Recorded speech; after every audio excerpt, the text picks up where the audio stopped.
I am Griselda Blanco, known as the Black Widow, the Cocaine Godmother, and La Madrina. My story is one of ambition, violence, and ultimately, downfall. Born on February 15, 1943, in Cartagena, Colombia, I grew up in the slums of Medellin, a place where survival required both cunning and ruthlessness. My criminal career began early. By the age of 11, I was already involved in pickpocketing and hustling on the streets. My transition to the cocaine trade in the 1970s marked the beginning of my ascent in the underworld. During the 1970s and 1980s, I became one of the most powerful drug lords in the world, orchestrating a vast smuggling network that transported cocaine from Colombia to the United States. My operations were sophisticated and brutal, involving everything from custom-designed lingerie for smuggling drugs to cold-blooded assassinations of rivals and traitors. I was innovative, even using women, the elderly, and children as mules to avoid detection by law enforcement. Miami was my stronghold, and I transformed the city into a major hub for cocaine trafficking. My empire was responsible for a significant portion of the cocaine smuggled into the U.S. during this time. Violence was my tool of choice to maintain control and eliminate competition. I was implicated in numerous murders, including the infamous Dadeland Mall massacre in 1979, which was a brazen and bloody attack that brought the cocaine wars into the public eye. Despite my fearsome reputation, I was also a cunning businesswoman.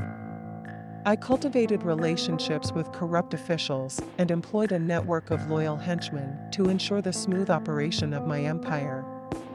At the height of my power, I was making millions of dollars per month, living a lavish lifestyle that included luxury homes, expensive cars, and extravagant parties. However, my reign was not without its challenges. Law enforcement agencies were closing in, and the violent nature of my operations drew significant attention. In 1984, I fled to California, but my past eventually caught up with me. In 1985, I was arrested by the DEA and subsequently convicted on charges of drug trafficking. I was sentenced to 15 years in prison, but even behind bars, I continued to run my operations, demonstrating the extensive reach of my criminal network. My imprisonment did little to diminish my notoriety. Stories of my exploits and ruthlessness continued to circulate, solidifying my legendary status in the annals of criminal history. In 2004, after serving nearly 2 decades in prison, I was deported to Colombia. I attempted to live a quieter life, but the ghosts of my past loomed large. On September 3, 2012, my violent life came to a violent end. I was assassinated in Medellin by a motorcycle gunman, a method of killing I had reportedly pioneered. My death was a stark reminder of the brutal world I had helped create and ruled for so long. My legacy is a complex one, marked by immense power and wealth, but also by unrelenting violence and the suffering it caused. The rise and fall of Griselda Blanco remain a testament to the dark allure of the drug trade and the ultimate cost of a life lived on the edge of the law. My early years in Medellin were marked by poverty and a struggle for survival. Medellin, a city later infamous for its drug cartels, was a harsh environment for a young girl. My mother was a prostitute, and our life was filled with instability and danger. These harsh beginnings taught me to be tough and resourceful. I quickly learned that to get ahead, one had to be ruthless and unafraid of taking risks. As a teenager, I became involved in the petty crime scene in Medellin. I was drawn to the power and wealth that the criminal world promised. It was during these formative years that I began to develop the skills and contacts that would later serve me well in the drug trade. By my late teens, I had moved on to more serious criminal activities, including kidnapping and murder.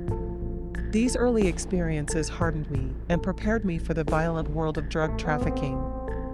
In the 1970s, I saw an opportunity in the burgeoning cocaine trade.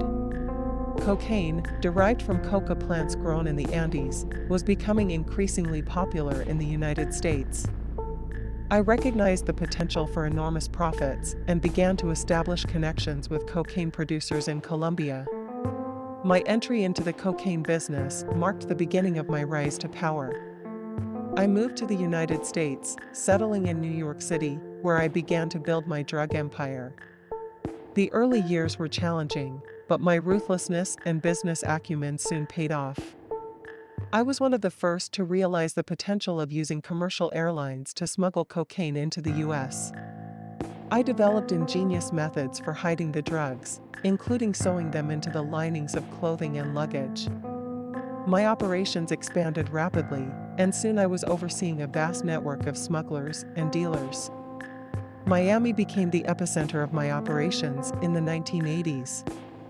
The city's location made it an ideal gateway for cocaine entering the United States.